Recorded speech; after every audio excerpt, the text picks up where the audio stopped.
नमस्कार, आओ मिलकर सीखे चैनल पर आपका हार्दिक स्वागत है। इस वीडियो में मैं लेकर आया हूँ कक्षा 7 इतिहास की दैनिक पाठ योजना, जिसमें प्रकरण लिया है दक्षिण भारत में व्यापार। इसमें शिक्षण बिंदु है व्यापारियों का उद्देश्य, वस्तुओं की मांग और प्रमुख महानगरों का उद्देश्य। तो चलिए शुरू करते हैं। प्रेजेंट बाय आओ मिलकर सीखें।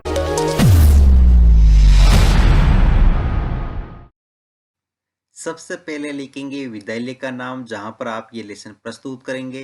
कक्षा 7 विषय इतिहास, प्रकरण का नाम दक्षिण भारत में व्यापार। यहाँ पर दिनांक, कालांश और समयावधि 30 मिनट। फिर यहाँ पर टेबल ड्रॉ करके एक तरफ लिखेंगे शिक्षण उद्देश्य, दूसरी तरफ अपेक्षित व्यवहारगत परिवर्तन। शिक्षण उद्देश्य में पहला लिखेंगे ज्ञानात्मक। इसमें लिखना है विद्यार्थी दक्षिण भारत में व्यापार से संबंधित तथ्यों का प्रत्यास्मरण कर सकेंगे। विद्यार्थी दक्षिण भारत में व्यापार से संबंधित तथ्यों की पहचान कर सकेंगे। अवबोध, विद्यार्थी दक्षिण भारत में व्यापार से संबंधित गतिविधियों को स्पष्ट कर सकेंगे। विद्यार्थी दक्षिण भारत में व्यापार से संबंधित गतिविधियों की व्याख्या कर सकेंगे। फिर तीसरा बिंदु यहाँ पर लेंगे ज्ञानोपयोग, जिसमें लिखेंगे विद्यार्थी दक्षिण भारत में व्यापार से संबंधित तथ्यों की जानकारी प्राप्त कर अपने भावी जीवन में उपयोग कर सकेंगे। विद्यार्थी दक्षिण भारत में व्यापार से संबंधित गतिविधियों का सामान्यीकरण कर सकेंगे। कौशल, विद्यार्थी दक्षिण भारत में व्यापार से संबंधित तथ्यों को समझने की कुशलता का विकास कर सकेंगे। विद्यार्थी दक्षिण भारत में व्यापार से संबंधित तथ्यों की सूचीबद्ध करके सारणीयन कर सकेंगे। अभिरुचि, जिसमें लिखेंगे विद्यार्थी दक्षिण भारत में व्यापार से संबंधित तथ्यों के प्रति अध्ययन करने में रुचि ले सकेंगे। विद्यार्थी दक्षिण भारत में व्यापार से संबंधित घटनाओं पर वार्तालाप करने में रुचि ले सकेंगे। अभिवर्ती, विद्यार्थी दक्षिण भारत में व्यापार से के प्रति सकारात्मक दृष्टिकोण का विकास कर सकेंगे। विद्यार्थी दक्षिण भारत में व्यापारियों के प्रति समीक्षात्मक दृष्टिकोण की भावना का निर्वाह कर सकेंगे। फिर है शिक्षण सहायक सामग्री, जिसमें लिखेंगे लपेट फलक, श्यामपट्ट, चौक, डस्टर, संकेतक एवं समस्त उपयोगी शिक्षण सहायक सामग्री। पूर्व ज्ञान में लिखेंगे विद्यार्थी दक्षिण भारत में व्यापारियों के बारे में सामान्य जानकारी रखते हैं। फिर है दोस्तों प्रस्तावना प्रश्न, जिसमें टेबल ड्रॉ करके एक तरफ लिखेंगे छात्राध्यापक क्रियाएं, दूसरी तरफ विद्यार्थी क्रियाएं। अगर आप छात्राध्यापिका हैं तो यहाँ पर जहां पर भी छात्राध्यापक लिखा है उसकी जगह आप छात्राध्यापिका लिखेंगे। इसमें फर्स्ट क्वेश्चन करेंगे प्राचीन भारत में मुख्यतः कितने व्यापारी पद थे, तो दूसरी यहाँ पर विद्यार्थी क्रिया में लिखेंगे 2। फिर अगला क्वेश्चन करेंगे इन दो पथों के नाम बताइए, तो उत्तरापथ और दक्षिणापथ। दक्षिणापथ पर जगह जगह गुफाएं किसने बनवाई थी? व्यापारियों ने। दक्षिण भारत में व्यापारियों के बारे में आप क्या जानते हैं? तो समस्यात्मक प्रश्न। उद्देश्य कथन में लिखेंगे आज हम दक्षिण भारत में व्यापारियों के बारे में विस्तृत अध्ययन करेंगे। फिर है दोस्तों प्रस्तुतिकरण, जिसमें टेबल ड्रॉ करके लिखेंगे एक तरफ यहाँ पर शिक्षण बिंदु, फिर छात्राध्यापक या छात्राध्यापिका क्रियाएं, यहाँ पर विद्यार्थी क्रियाएं, विधि प्रविधि और श्यामपट्ट सार। शिक्षण बिंदु में पहला लेंगे दक्षिण भारत में व्यापारियों का उद्देश्य। यहाँ विकासात्मक प्रश्न में फर्स्ट क्वेश्चन माल का क्रय विक्रय क्या कहलाता है? व्यापार। व्यापार करने वालों को क्या कहते हैं? व्यापारी। दक्षिण भारत में व्यापारियों का क्या उद्देश्य था? तो निरुत्तर। विधि प्रविधि में प्रश्नोत्तर विधि। फिर है छात्राध्यापक कथन, जिसमें लिखेंगे 16वीं और 17वीं शताब्दियों में यूरोप के देश व्यापारिक उद्देश्यों से मसालों और कपड़ों की तलाश में लगे हुए थे, जो यूरोप और पश्चिम एशिया दोनों जगह लोकप्रिय हो गए थे। अंग्रेजों, होलैंड वासियों और फ्रांसीसियों ने पूर्व में अपनी वाणिज्यिक गतिविधियों का विस्तार करने के लिए अपनी अपनी ईस्ट इंडिया कंपनी बनाई।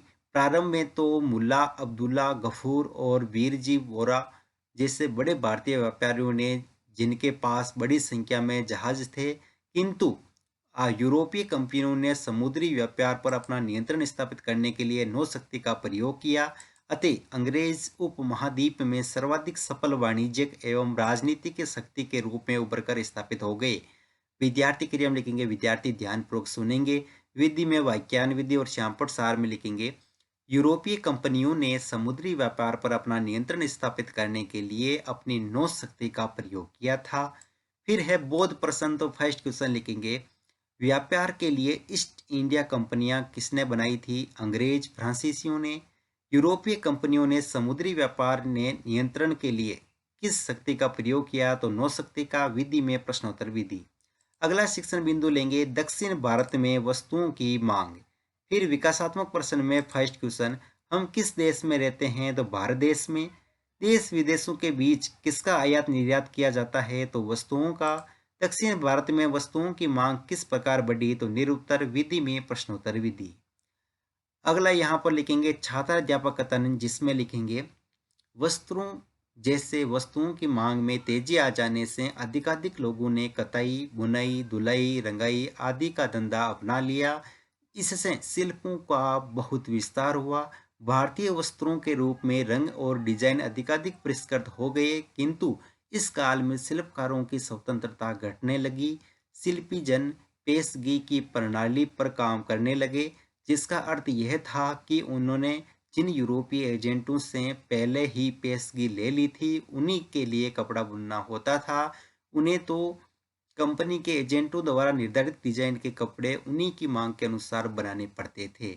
यहाँ विद्यार्थी क्रिया में लिखेंगे विद्यार्थी ध्यानपूर्वक सुनेंगे तथा मुख्य बिंदुओं को अपनी अभ्यास पुस्तिका में लिखेंगे। विधि में वाक्यान विधि और श्यामपट सार में लिखेंगे वस्त्रों जैसे वस्तुओं की मांग में तेजी आ जाने से अधिकाधिक लोगों ने कताई, बुनाई, धुलाई और रंगाई आदि धंधा अपना लिया था।